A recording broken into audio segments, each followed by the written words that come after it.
After lunch, I went to my room in the 9th floor, and I got into the elevator, and this is what I saw. Any guesses? What could be? Yes. Some more. This is a UA of Oracle's applications. And this is an interesting example. So Apple II was released, and then IBM had to bring a computer to counter that. So Apple II was a huge hit in the home PC market, which was just opening up. And this was IBM's ad for what they call the PC Junior. And they said, more power to the person. And this is what their keyboard looked like. This was the first wireless keyboard in the industry that time. And this was a huge flop. Probably it is noted as one of the biggest flops in the industry. Can you guess why? I mean, at least what you see. Yes. And this, most of you might resonate with. Any guesses? Sorry? What is that? Okay. And this was HTC, this was HTC Mobile, which flaunted this self-built stand, which was one of its marketing USPs. And guess what? You couldn't use the stand when you put it on charge. Obviously, you want to put it on stand when you want to charge it. I mean, people started commenting, don't you eat even your own dog food? So how about these? Let's look at some different examples. This was an IKEA table, recently launched just last month. Guess what? Can you see that? Yes. You can sit in 3 postures. And you can see the table is so minimal. Right? It's so simple and minimal. This was Mansukh Bhai. I think many of you might know this Mitty Cool story, so I'm not going over it again. This is a refrigerator built out of terracotta, which keeps things fresh and doesn't need electricity. So it's developed for the developing, it was conceived for the developing world. And this guy, very apt after the Zoho University presentation, he didn't even pass his 10th standard. And he's from a remote village in Gujarat. This is a tea bag. Guess what this could be? Sorry? Yes. It's a paper roll used for printing, and something designed so well. This is a product from IDEO. This is, again, for the developing world. And what they do is, some people travel long distance to fetch water, especially in countries like Africa. And when they come back, when they're traveling back, so usually the water is not pure. That's another problem leading to millions of deaths. And so they fill water in the top, this one, container. And as they drive, that mechanical energy gets converted and it purifies the water, which collects at the bottom. So by the time they reach home, the water is purified.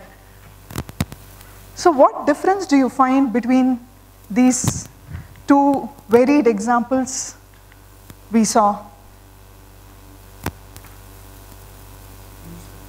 Sorry? User convenience. Exactly. So, as I don't know who is this, you can guess for yourself. So design is not just what it looks and feels like. Design it how it works. And this is Ralph Lauren. He's an American fashion designer. He said, I don't design clothes. I design dreams. So what we had seen now, the initial examples is what happens when you try to ship a product. But here today, in this session, we are not speaking about shipping a product. We are speaking about shipping an experience. So what is user experience? It simply means you get things done for the user with minimal effort from the user. And it's a magical balance between form and function. So actually, so long, most of us have focused our products on functionality, and now we are shifting the focus from functionality to design, or we risk being commoditized. Now, I think most of you know what is commoditization. I'm not going into the details. If you have questions, like Raj said, please raise your hands. We're running short of time. So if I don't want to commoditize my product, does it mean I have to add a lot of UI gimmicks to it, add a lot of animation, make it look glittery and all that? Let's look at that. Actually, it means making things damn simple. I was actually in conversation with a senior manager from Oracle who's been heading one of the $1 million products. And I asked him, what is your team working on now? Guess what? He said, you know, Priya, so long we have been building this product for almost 15 years, and now we are working on stripping down the features because I think we have too much. We have made it too complex. So it's about keeping things as simple as possible. But you know, simple is really hard. It's not easy. Like Feynman said, if you can't explain something to a young man, you haven't really understood it. Now we at Zoho are flipping it and saying, if your user cannot get used to your software in a day, then you haven't designed it well. This could be a good benchmark. This is a case of Rickshaw Bagworks. A person, he started this Bagworks company, and initially he had no funding and not much expertise and no backup, and he didn't know how to compete in this bags industry. So what he decided was, okay, let me take this mantra of keep things super simple. And they brought out this zero messenger bag. They just abandoned the features, stripped out all the unnecessary things, and they brought out this bag. This is the zero messenger bag. And actually, this is their best selling bag so far. And you know, simple is also elusive. We only realize in hindsight, man, I have made this so complex that every time a bug comes, I have to break my head. This is Salesforce, which is Salesforce UI, Salesforce CRM. You can look at their UI, and this is Sage CRM, and this is Zoho CRM. If you look at it, one of the important things when you log into a CRM, it's a customer relationship management application for those who don't know. So one of the things you log in, a salesperson logs into a CRM, the first thing they want to know is, what are things I have to do today? What are the activities for my day? That's a very crucial thing for a person who uses CRM. And in Salesforce, you can't find that once you log in. You can see that. And in Sage, it is there, but you have to search through the tabs. And you know what? Salesforce tabs are as complex as its M&As. I think they just acquire companies and add one tab for each. And this is Zoho CRM. You can find it right there, activities. I mean, I'm going to be a little arrogant to say that if your software needs a help page, better dump it and start from scratch. So far we have said that let's move our focus from functionality to design. But you might say, man, this is nothing new. This is not news you are telling me. People have been, especially in Bangalore, in a place like Bangalore where weekends are startup weekends and a lot of activities happening around. This is nothing new. No, we are going one step further at Zoho to say that, guys, design is past. Let's come to that. So then, when I say we have to move beyond design, why am I saying that? A search for icons in Google, about 500 million results. A search for hire a designer, and you get 73 million results. Imagine hiring a designer. So, and the first one, hire people to do graphics for $5. And I will do anything in 24 hours. Imagine doing something creative in 24 hours. If a music director is asked to bring out a song in 24 hours, imagine the quality of the song.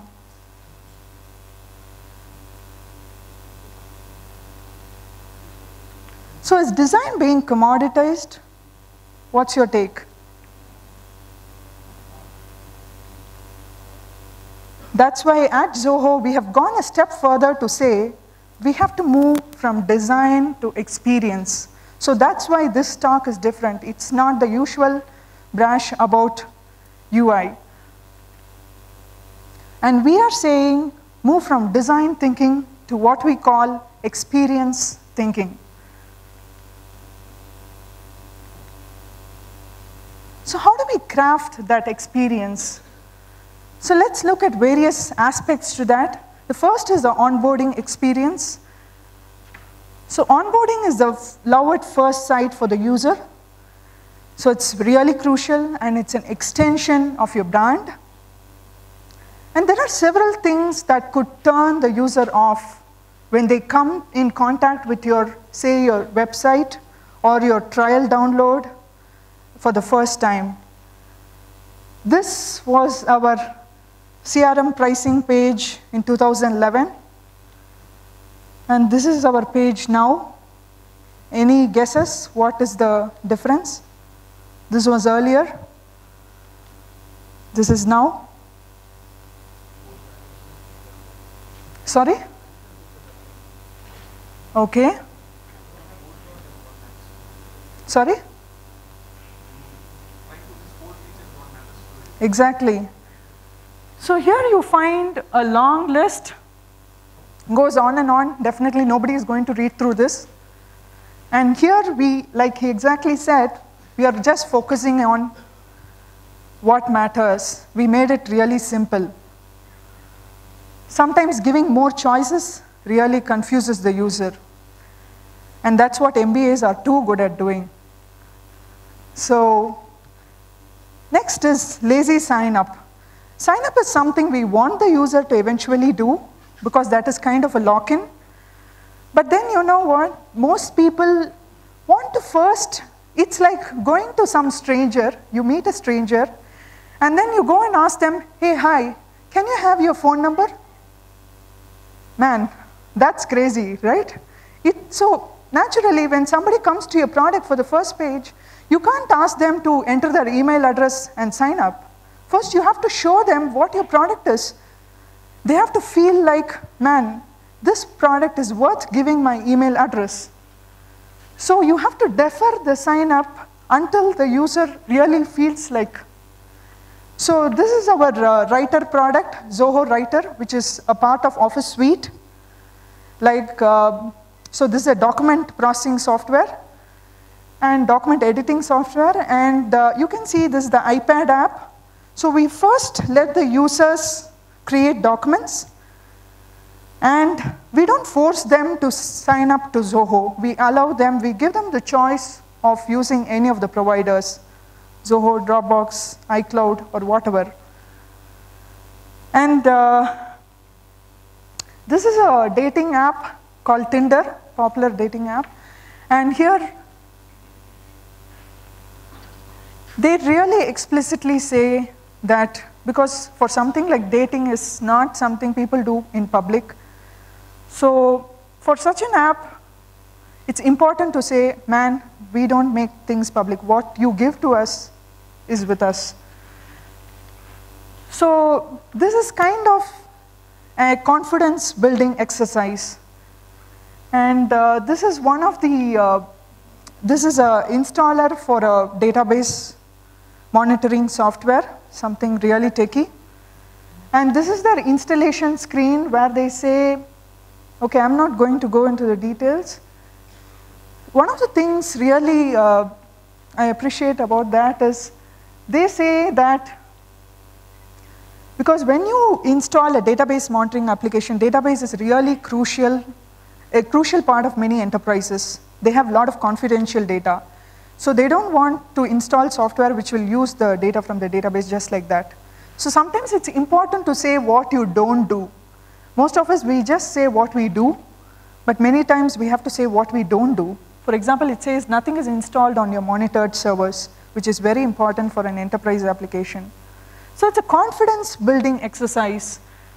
And let me just show you this. This is the first onboarding screen for a Clear app. It's a to-do task app, which I think many of you might have. So once you log in for the first time, it says, it shows the gestures. This is for swipe when you're done. And you have to double tap to change the color, and single tap to edit. Can you recall what I said? Any one of the gestures?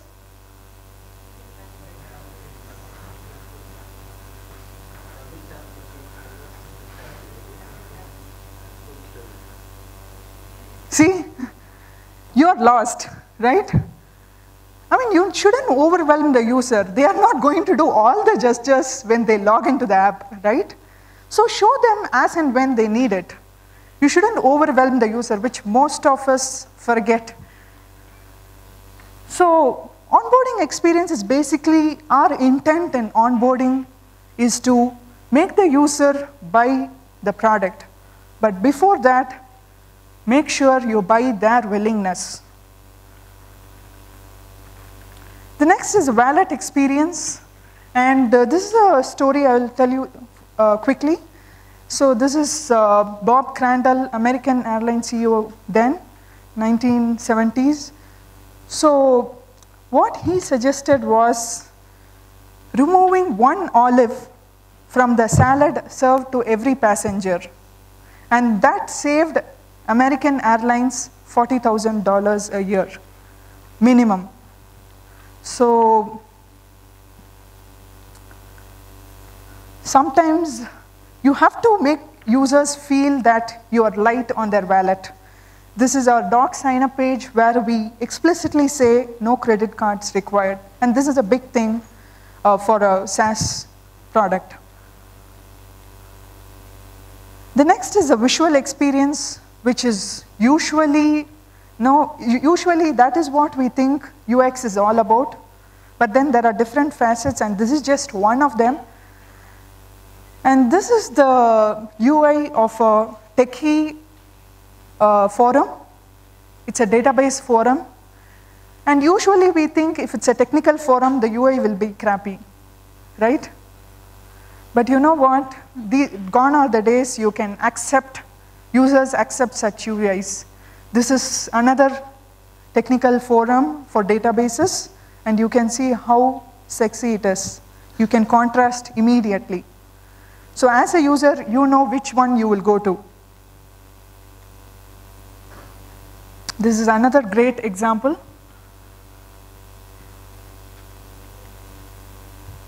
So this was Zoho CRM UI in 2009. And to say we have come really far, This is what we are now. And sometimes you have to use gestures, which is, I'll quickly move over that. This is a little printer, a printer for home. You can see how they have made it mirthful. And this notification, something these subtle things pass by without our obvious notice, because that you can see a notification even without logging into the phone is a great, great thing, right? Imagine unlocking the phone and then going to an app. This is something simple but so intuitive. Sometimes visual experience is all about staying out of the picture.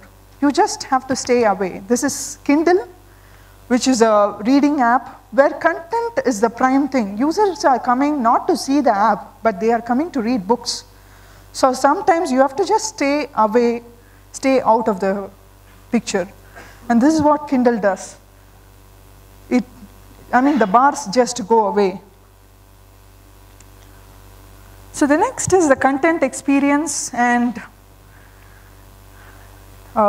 this is Apple, needs no more explanation. So this is what they give you when you log into Keynote. They say the most beautiful presentation app ever designed. Mavericks, iBooks, your favorite new book, just a click away. Welcome to iMovie, the best way to enjoy and share your video. What's new? New design, quick sharing, movies and trailer, enhanced editing. What really comes to your mind when you see all this? All these were Apple examples. Sorry? Okay. I think he said it. If you can see all the examples, it's all very simple, right? They use such simple words. New reasons to love your Mac. And they connect with the user. Things like love, you wouldn't use in a serious software context, really. But you can see beautiful, love. They try to make the connection to the user. Your favorite books you never put down, enjoy and share, and everything is focused on the user. They don't say, we do this. We have added this new slide feature. We have done this. They're saying things you enjoy, things you love. So their focus is completely on the user. And this is a different thing. Untold experience. Many times, there are some things we don't obviously, things, until they go wrong, we don't notice, right? What is different about this? This is a screenshot from the Mac Spotlight, they call it. It's a search for the Mac. Sorry? It's not searching properly. Why?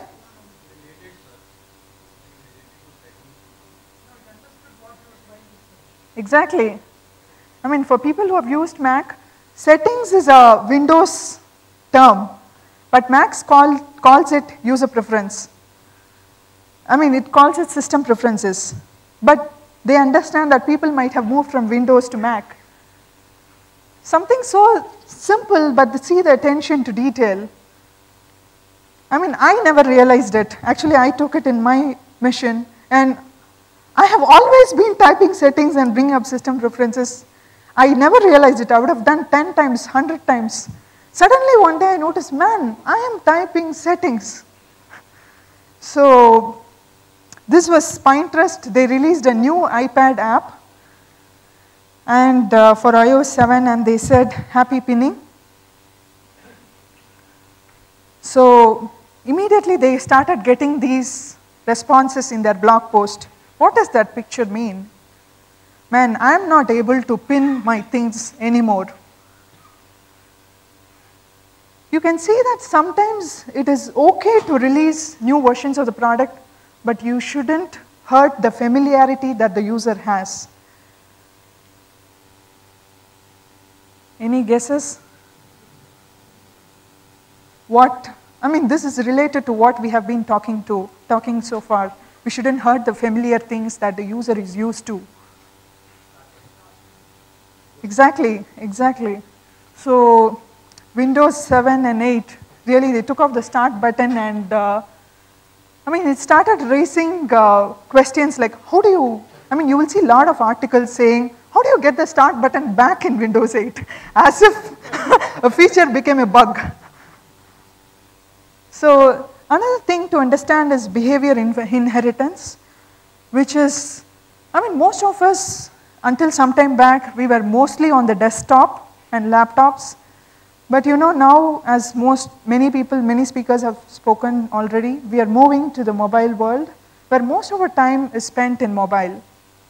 So what happens is the users get used to certain behaviors on the mobile, and they expect the same behaviors when they come back to the desktop, which is a subtle thing happening now. You will see this transition happening.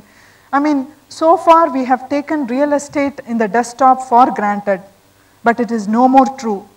Because these days we are paying so much attention to the real estate on desktop. These are some statistics. 5 billion people will use mobile by 2017. The time spent on mobile devices, you can see how it's increasing. And this is our new Zoho Mail UI. You can see it looks so much mobile-like, right? So, and the real estate is so crucial even in the web now. And this is one example where the menu button, which used to be a mobile thing, which has been now inherited to the web. Any guesses what has been inherited? This is a Google Plus page on the web. What has been brought from the mobile? Yeah. Sorry? Yes.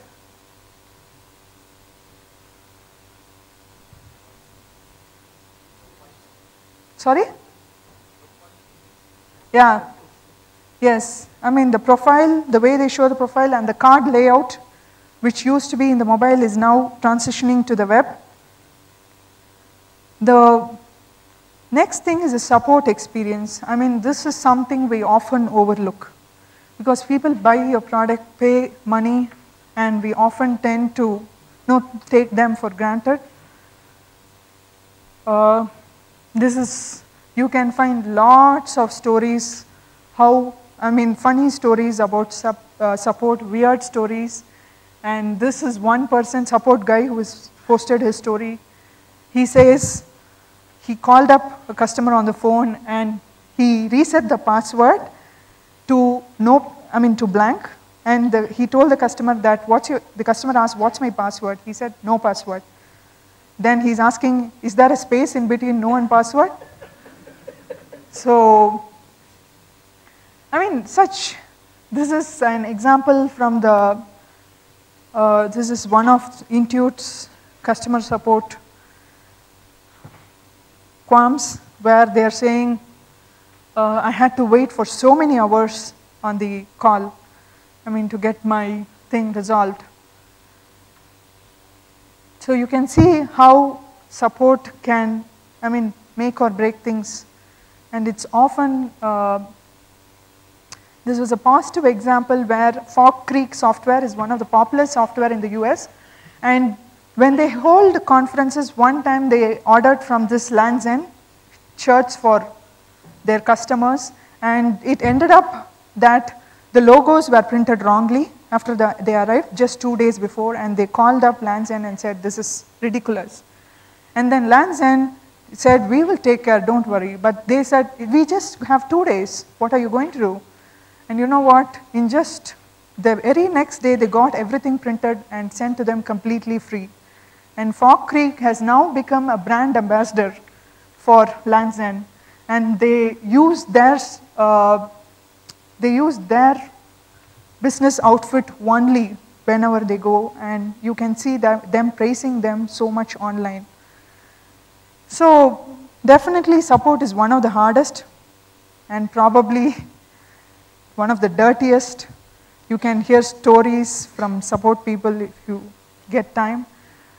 I think it's important. One of the crucial things is just take the blame. Let the ego out. But you see it's an opportunity too.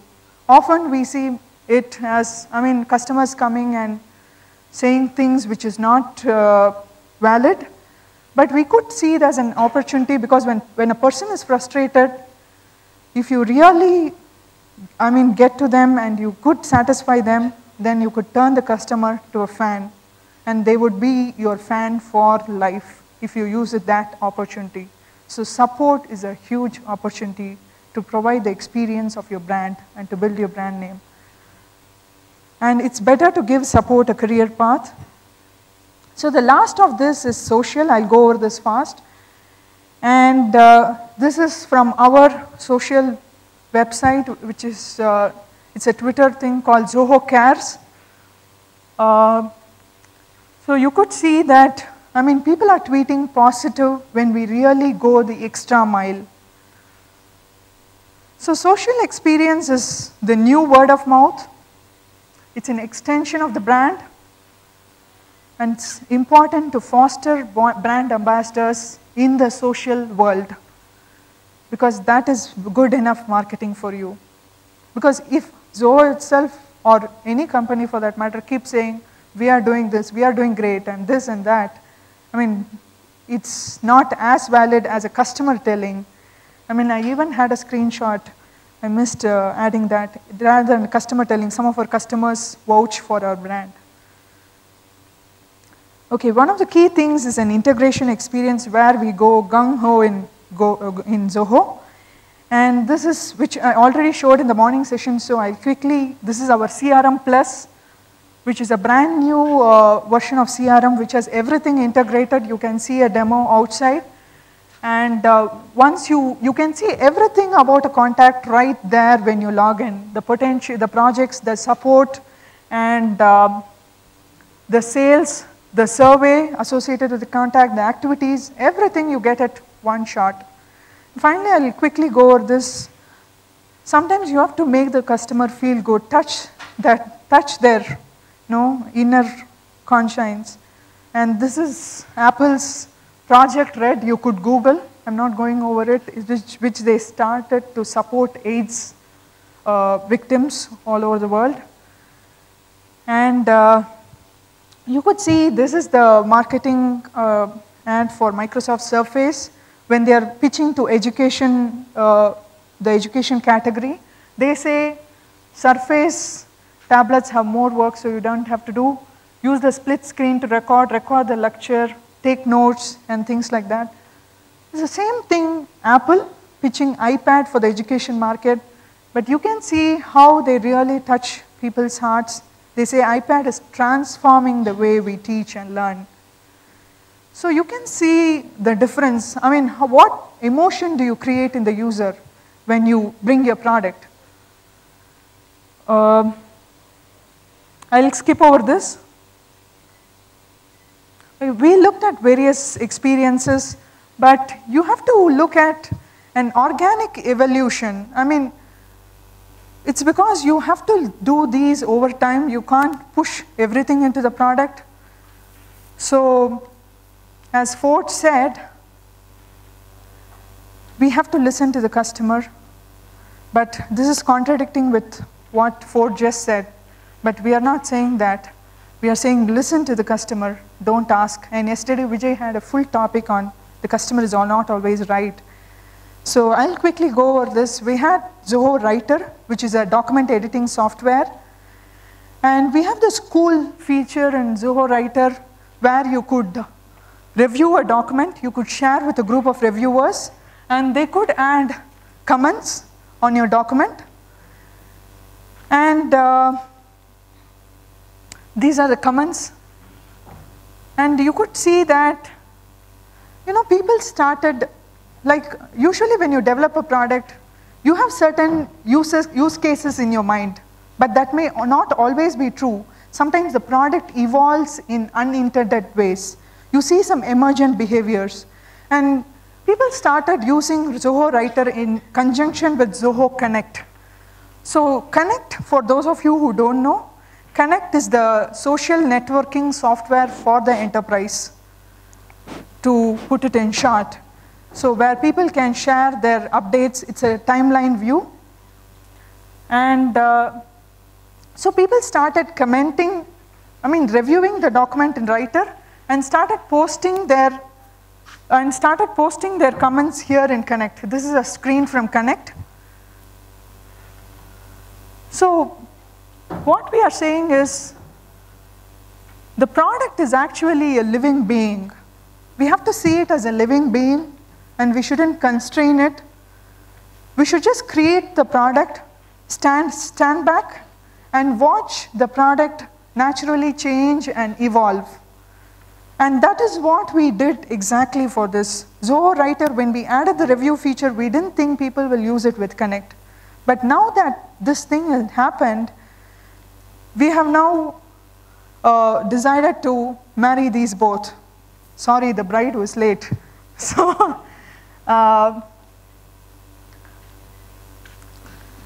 so how do we do this in Zoho? How do we ship this experience? People have talked. I'm not going to go over this. This is a final slide. It just can't come from one person. It just can't come from a person sitting in the computer. It is something deeper than that. How do you ship such an experience? So that comes from our culture, which has been talked about a lot. Comes from conviction, which you would have seen in the previous speakers and my conversation in the morning. And it also comes from contemplation, which is we observe the customers, we interact among ourselves, we iterate and iterate and iterate. Thank you.